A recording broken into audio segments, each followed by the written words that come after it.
ሰላም ውድና የተከበራችሁ የዩቲዩብ ቻናል ቤተሰቦች እንዴት ናችሁ? እንግዲህ በጉጉት ስትጠበቅ የነበረችው ሌይላ ኑረዲን ነው። ሌይላ ኑረዲን እንግዲህ ተገኝታለች ማለት ነው። ዛሬ ኢትዮጵያ እንግዲህ ተገኝታለች። በጣም ደስ ይለናል። እንኳን ለሀገሯ በሰላም አበቃት። እንግዲህ ሀገሯ መሬት ህዝቡ እነ ካሊድ ፋውንዴሽን እናቷን በሆን እያበሰች በሚገርም እና በሚደንቅ ሁኔታ እንግዲህ ህዝቡ በዚህ ፍቅር ተቀብሏታል ማለት ነው። እንግዲህ 13 አመት ቆይታዋ ትዝ ካላችሁ ያኔ ገና ሌይላ ኑር ሰቦ ተብሎ በፋሲካ ዩቲዩብ ላይ ሲተላለፍ የነበረችው ፎቶዋና ከዛሬ ከ13 አመት በፊትና አይዋት ከ13 አመት በኋላ እናቷ እንግዲህ ደክሟታል።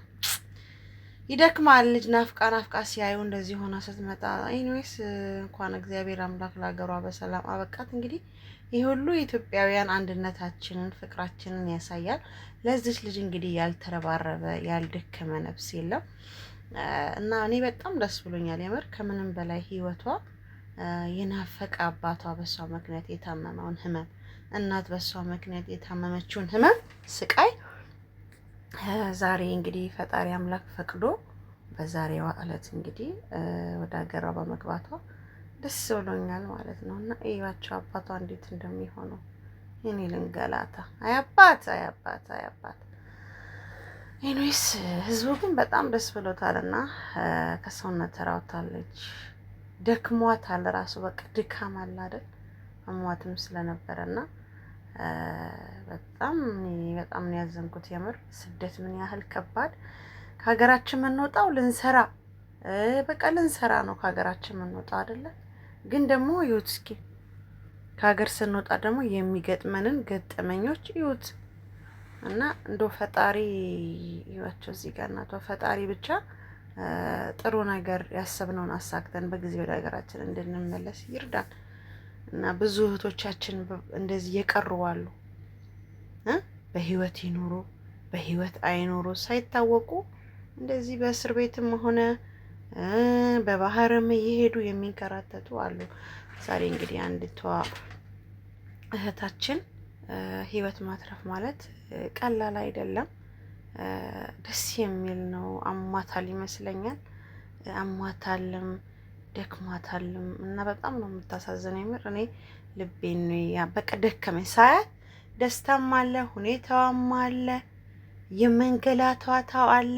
13 አመት ቀርቶ በእስር ቤት 1 ወር ከባድ ነው በጨለማ ቤት ውስጥ እና የምር ኢትዮጵያውያን በጣም ኮርቻለሁ። በቃ በዚህ አንድ መሆናችን ያስደስታል። የምር እኔ በቃ ውስጤን የረካውና እንደው ፈጣሪ አምላክ በያላችሁበት ሁላችሁንም ከእንደዚህ አይነት ሙሲባ ነገር የምር ይጠብቀን። ይቺ ልጅ በማታውቀው ነገር በማታውቀው ወንጀል ነው እንግዲህ ሲነገርባት 13 አመት ሙሉ ያለ ጥፋቷ እንግዲህ 13 አመት የተሰቃየችው እስር ቤት በበሽታ እየበላ ምግብ የለ መጠጥ የለ። ያ ቢኖርም ግን መብላት አትችልም ነበር ስላመማት አቅምም ስላነሳትና ክበሩልኝ ላለው እንግዲህ የኢትዮጵያ ህዝቦች የማይረሳ ማለት ነው። ይመር ለዘመናት የማይረሳ እኛ ብር አይደለም የምናየው። የምሬን ነው የምላችሁ ብር ምንም አይደለም። እናት አባት እንደዚህ ተደስቶ ማየት በደስታ እዚህ ጋር እንትን ያስገባት ፎቶዋን አስገባዋለሁ ብዬ ነው። በደስታ እንግዲህ አባቷን እግር አይታ በማዘን ነው እንደዚህ ድፍት ያለችው የአባቷ እግር ላይ እና አባት ባይዞ ይሄ ጉርሻ ራሱ የፖስተውን ሙሉን አንብቤዋለሁ። እዚህ ጋር ማስገባት አልፈለኩኝም እንድታዩት ብዬ ነው። ትዕግስት መራራ ፍሬ ነች በመታገሷ እንግዲህ ይህንን ቀን አይታለች ማለት ነው። እንግዲህ ፈጣሪ አምላክ በእስር ቤትም ያሉትን እንደዚህ የተጨነቁትን ሁሉ የምር በተለይ ሳውዲ ምድር ከባድ ነው። ፈጣሪ ያግዛቸው እንግዲህ እህት ወንድሞቻችንን ከስቃይ ያውጣቸው ነው የምለው። የምር እኔ ሳውዲ አረቢያ በእርግጥ በጣም መወዳት ሀገር ናት፣ ግን ደግሞ አንዳንዴ ዜጎቻችን እንደዚህ ሲንገላቱ ማየት ይከብዳል። አሁን እዛ እስር ቤት በወንጀልም ይሁን ያለ ወንጀልም ብዙ የሚሰቃዩ ብዙ ኢትዮጵያውያን አሉ። የምር ብዙ የሚሰቃዩ ኢትዮጵያውያን አሉ። በአንድ ወቅት ላይ እኔ ሳውዲ አረቢያ ላይ በምንሰራበት ጊዜ ሳውዲ አረቢያ እየሰራው ምን ገጠመኝ መሰላችሁ? በዚህ አጋጣሚ ላስገባበት እና የገባሁት እኔ አልባሃ የሚባልበት ነው።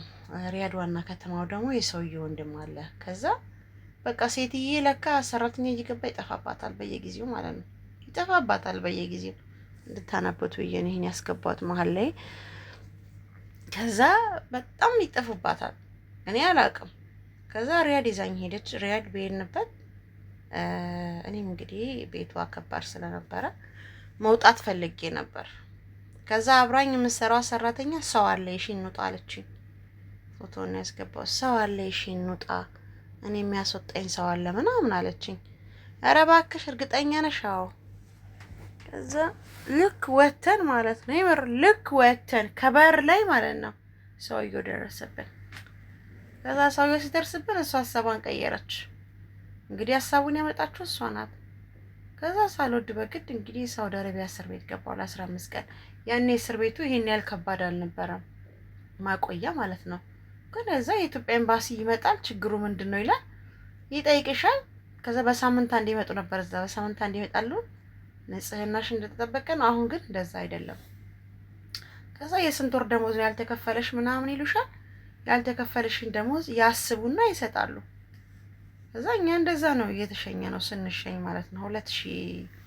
2009 ላይ ነው መሰለኝ ባለሳሳት 2009 2008 ላይ በኢትዮጵያ 2009 ማለቂያ ላይ እና አሁን ላይ ደግሞ ሳውዲ አረቢያ ያለው የእስር ቤቱ ነገር እንግዲህ አይወራ።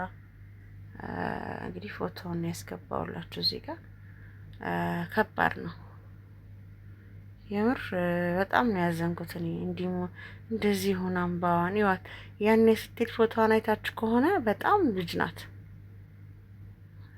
ቤተሰቦቿ የለቀቁትን ኤርፎን አሁን ብዙ ሚዲያ ላይ እየተቀባበሉት ያለው ፎቶ እያሳያችሁ ያለው ፎቶ በጣም ልጅ ናት። ይኸውት እንግዲህ የስደት ትርፉ ይሄ ነው። ወገኖቻችን በስደት ያላችሁ ገንዘባችሁን ያዙ። ፈጣሪ እንደዚህ አይነት ድንገተኛ አደጋ ብሰሩም ባሰሩም ክፉ ከመባል ፈጣሪ ይጠብቃችሁ። በሰላም ለሀገራችሁ። የምር በጣም ከባድ ነው። እኔ በጣም ነው ያመመኝ ሰዓት ይዋት በቃ የሆነች ትልቅ ሰው መሰለች። እስር ቤቱ ተጉላልታ ተሰቃይታ ህመሙ አለ፣ ስቃዩ አለ፣ ስትረሱ ባይዘው ስትረስ ራሱ በራሱ በሽታ ነው።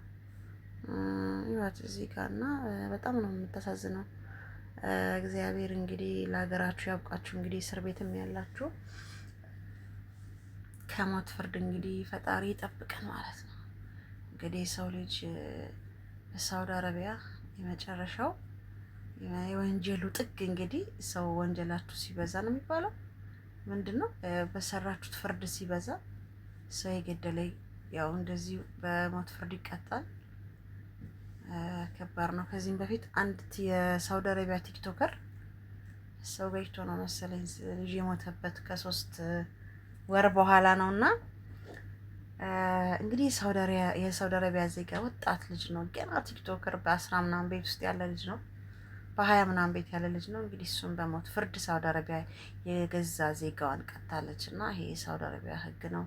ፈጣሪ እንኳን ለሀገርሽ ያበቃሽ እህቴ፣ እንኳን ለቤተሰቦችሽ በከፋም ለማም ብቻ ነፍስሽ እያለ ሩህሽ እያለ እንኳን ከቤተሰብሽ ተቀላቀልሽ ብዬ በጣም ደስ ብሎኛል ስላየው እና ብዙዎቻችሁ እንግዲህ ከእንደዚህ አይነት ድንገተኛ ሰበብ ይጠበቃችሁ። በተለይ ልጅ ቤት የምትሰሩ ልጆች ጥንቃቄ አድርጉ። ልጅ ብዙ እንክብካቤ ያስፈልገዋል። አደራችሁን ልጅ ቤት የምትሰሩ ልጆች በተቻላችሁ አቅም ማለት ነው አይደል? በተቻላችሁ አቅም ጥንቃቄ ያስፈልጋል። የአረብ ልጆች ከባድ ናቸው። በእርግጥ አትንኩ አታርጉ የተባሉትን ያደርጋሉ። ይሄው እንደ ሌላም ደግሞ ድንገት በቆመበት እንግዲህ ለሰውዬው በወረወረችው ነገር ነው እንግዲህ ልጁ ላይ አርፎ እንግዲህ የሞተባት ያረፈባት ማለት ነው። እግዚአብሔር እንግዲህ ከእንደዚህ አይነት ሙሲባ ፈጣሪ ይጠብቀን። እንግዲህ በሌላ አዲስ ቪዲዮ እስከምንገናኝ መልካም ቆይታ ይሁንላችሁ። ባይ ፋሚሊ።